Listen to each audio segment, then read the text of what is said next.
વલસાડમાં બ્રાન્ડેડ કંપનીના તેલમાં ભેળસેળ કરતા વેપારીઓ ઉપર તવાઈ બોલાવવામાં આવી છે। શાક માર્કેટમાં કંપનીની ટીમ અને પોલીસે સંયુક્ત રીતે તપાસ હાથ ધરી। કાર્યવાહી દરમિયાન બ્રાન્ડેડ કંપનીના સ્ટીકર અને અન્ય સામાન પણ મળ્યો છે। જાણીતી બ્રાન્ડના ડબ્બામાં નકલી અને હલકી ગુણવત્તાનું તેલ હોવાનું સામે આવ્યું છે। તેલનો જથ્થો જપ્ત કરી વધુ તપાસ હાથ ધરી છે।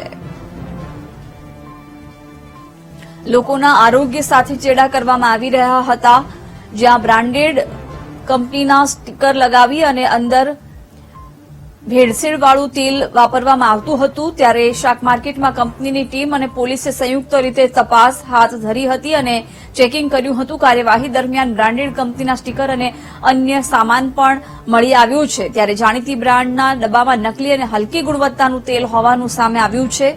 તેલનો જથ્થો અત્યારે જપ્ત કરી લેવામાં આવ્યો છે અને વધુ તપાસ હાથ ધરવામાં આવી છે। વલસાડમાં બ્રાન્ડેડ કંપનીના તેલમાં ભેળસેળ કરતા વેપારીઓ ઉપર તવાઈ બોલાવવામાં આવી છે અને વધુ તપાસ હાથ ધરાઈ છે।